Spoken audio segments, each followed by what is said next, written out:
It has been a while since we've done something with Amazon SageMaker. So in this video, let's do sentiment analysis on a stream of data with the help of Apache Flink and a model, a classification model to distinguish a positive message from the negative message.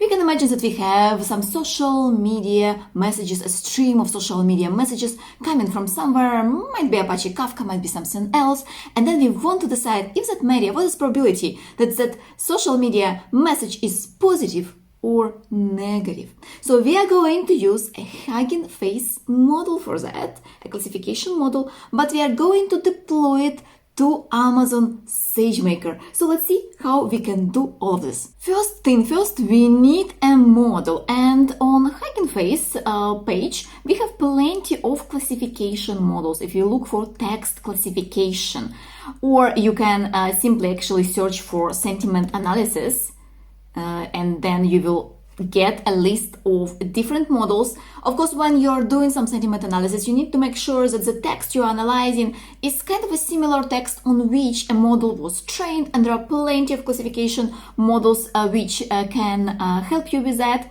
But what we are going to do, since we are going to use Amazon SageMaker for that, we're going to look into Jumpstart over there, even though you can deploy any model, and actually Hugging Face is very friendly for that, because here in the deploy you also have the code for Python which you can run in Notebook or somewhere else to deploy that model.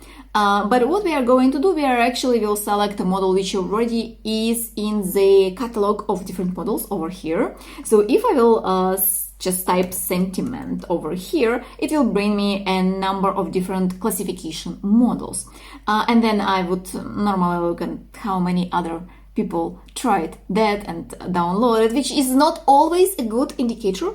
However, still, here we can see that this particular text classification model was pretty popular. We can go and check which Hugging Face model it corresponds to. And I think it fits for our needs, because we are going to use just kind of some random text, which I actually asked ChatGPT to generate us later. And so we can use this particular model. We do have some examples how it will work. And we can even try the inference API over here, but we are not going to do it. We are going just dive in and deploy that model to Amazon SageMaker. So I'm going to click deploy over here, and next it asks us if we want to keep the default endpoint name which it generated for us, which is quite long and difficult to remember later, but we are going to change that and enter endpoint name which is a bit more prettier. Let's do the just Dilbert base sentiment analysis for us. Sentiment is enough. Then we will keep the rest as it is, and I will press deploy. Endpoint has been successfully deployed. We can see here that it is in service. To access this endpoint, you will need to have your user with the proper access rights. So the policies that you will need to attach to that particular user is that it is allowed to invoke the endpoint which we created, and then you can specify that particular endpoint, so that with this policy we don't give that extra rights to do something else. So you will need to add a user and apply this particular policy, and then create an access key which will give you those two values, the ID and the secret itself, and we are going to use those values when we are sending requests to AWS and when we are working with AWS SDK. For the SDK and the rest of the libraries, I already prepared, I already installed some stuff. The complete repository you can find in the description, so you can check everything from over here, and I will just be using the code, but the installation process you can do, I think, on your own. So I already created some kind of a boilerplate for sentiment analysis class, which has a single method get prediction. So we want to get a prediction if a message is positive or negative, or whatever the model is going to return us. We will see that in a bit. To start using the model which we deployed, the endpoint, we need to specify all the information about that endpoint and the credentials to access it. So the name of the endpoint, then content type which we are going to use to exchange the information, then importantly region. So here you will get an error that the model is not found or something else if you specify the wrong region, so make sure to select the correct one. And finally, the credentials which you will get when you will create that user and add the access key. So here you will have two values, the key ID and the access key itself. With the credentials, we can create the runtime client. Let me hide this. And that would take the credentials, use some AWS SDK magic, no magic, just logic, specify the region, and then create the runtime client for us. Next, we create the request itself. So here we provide the endpoint name, which we have, the content type, which we specified, and also the text, which we will be sending to this particular method. And once the request is ready, we can actually call the model. To invoke the endpoint, we are using our runtime client, and then we use a method invoke endpoint, provide the request information, and then we can process the response body and get that information from the model. So I don't need here return empty object. We will be just returning whatever the model returns us. This can be then later parsed and used however you need that sentiment information and for whatever use case you want to use it.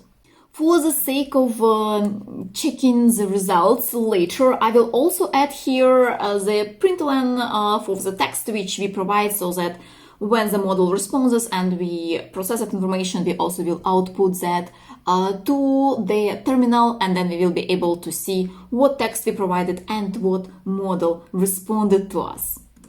So with this, I think we are ready to move to the Flink part and create a Flink job.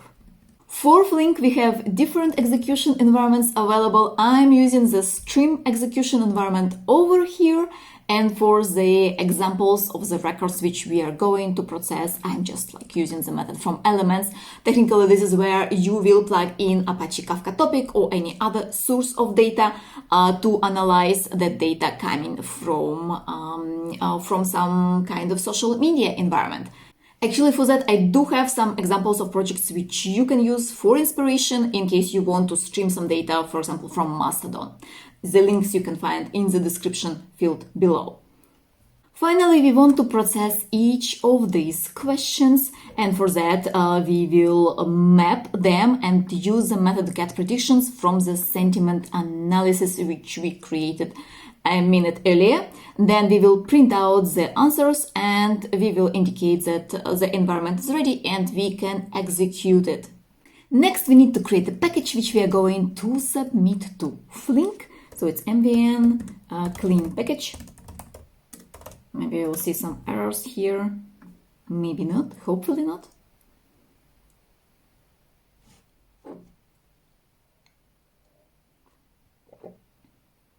Build successful. So now we can see, if I will go to project, I will be able to see the jar file in the target folder over here. So I will just grab that file and send it to Apache Flink. The job has been successfully finished, so let's see what we can get out of the response. So, for every phrase which we have submitted, for example, the new movie was fantastic, highly recommended, we see two numbers. So the first number is the probability that the message was actually negative. And the second number is the probability that the message is positive. So the bigger the first number is, the more negativity is in the message. For example, can't believe how terrible customer service was today. So this has pretty high probability that it's negative, while the second number indicates what is the probability of that message to be positive. So this is how you can do sentiment analysis on a stream of data with Apache Flink and Amazon SageMaker. I hope this has been useful. If you want to check more videos on a similar topic, for example, where I used a large language model for analysis, check it out in the description or somewhere here there will be a link.